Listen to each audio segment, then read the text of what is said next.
Olá, pessoal, tudo bem?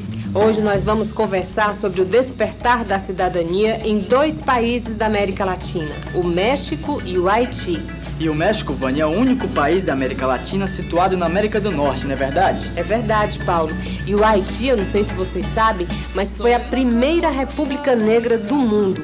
Mas vamos começar pelo México. Quando vocês ouvem falar em México, no que vocês pensam? Eu penso em pessoas com aqueles chapéus enormes que eles chamam de sombreiros. Eu penso nos astecas, né, que são os antepassados do atual povo mexicano. Eles adquiriram um alto grau de civilização, mas foram destruídos pelos conquistadores. Pois eu me lembro logo da Copa do Mundo de 1970, quando os mexicanos torciam pelo Brasil e gritavam "Olé!".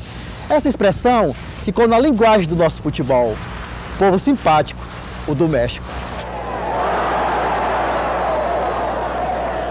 Foi no México que o Brasil se tornou tricampeão de futebol.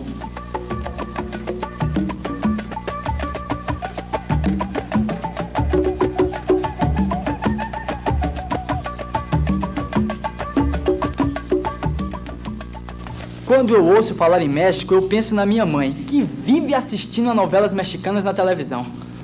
Pois é, como vocês veem, o México é conhecido por sua história, por sua cultura, seu folclore e a sua hospitalidade. Mas, infelizmente, muita gente tem uma imagem ruim e falsa do México. São as imagens do cinema americano que sempre retratam os mexicanos como preguiçosos, beberrões ou, o que é pior, bandidos.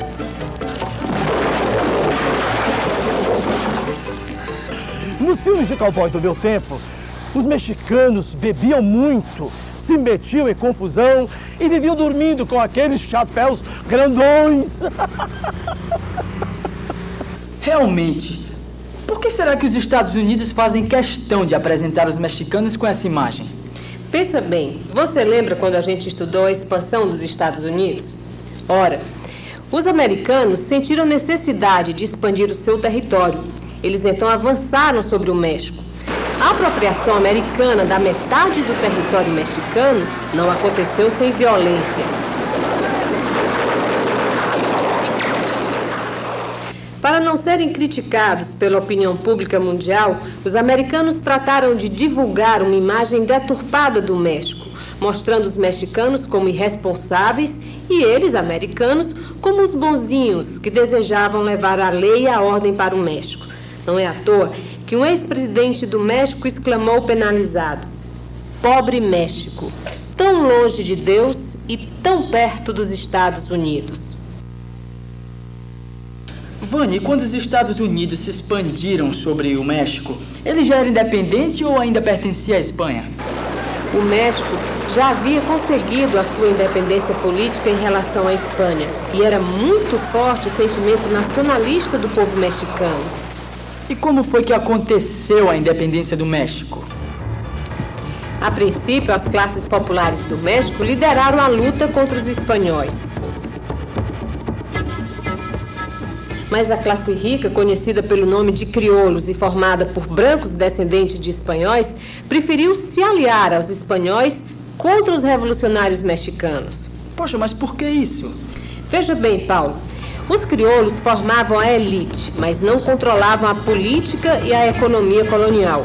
Por isso, apesar de desejar a independência do México, os crioulos temiam que uma independência comandada pelas classes populares mudasse a estrutura social do país. E eles, os crioulos, perdessem seus privilégios. Mas depois os crioulos perceberam que eles próprios poderiam se tornar os governantes do México. Então, os crioulos passaram a liderar o povo na luta contra os espanhóis e pela libertação colonial. E para isso, eles pediram o apoio dos Estados Unidos.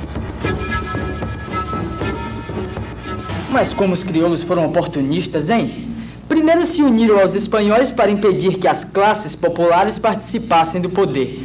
Depois mandaram essas mesmas classes para lutar contra os espanhóis, garantindo o poder deles, crioulos, no México.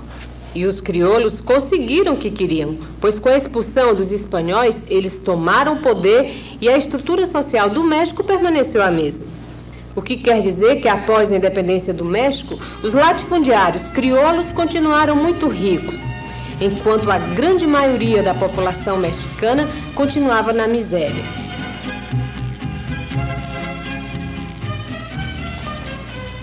E o povo mexicano não reagiu a esta situação?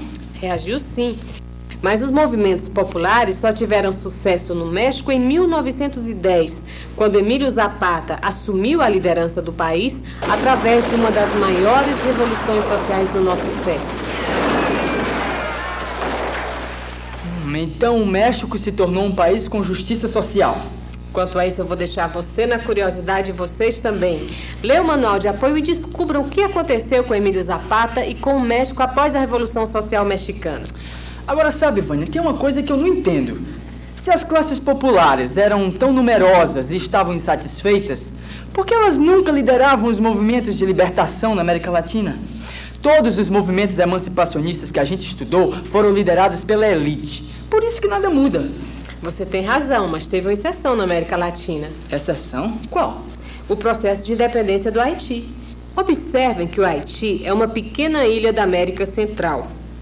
E como todo o território americano, os índios foram os seus primeiros habitantes. Com a chegada dos espanhóis, a vida dos índios mudou. Os índios do Haiti não resistiram à violência dos conquistadores espanhóis e foram massacrados. Com a conquista do México, os espanhóis não deram mais atenção ao Haiti. Eles estavam muito mais interessados nas minas de metais preciosos do México.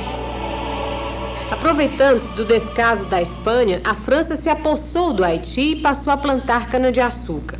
Mas, Vânia, você não disse que os índios haviam sido massacrados no Haiti? Então qual era a mão de obra utilizada no canavial? A mão de obra dos escravos africanos que haviam sido levados para o Haiti pelos franceses. Com o tempo, a população negra se tornou muito maior do que a francesa. Apesar de serem maioria, os negros eram maltratados e não tinham nenhum direito.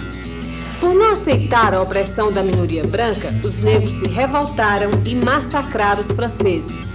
O líder dos negros, Toussaint de Louverture, comandou a bem-sucedida revolução que tornou o Haiti a primeira república negra do mundo.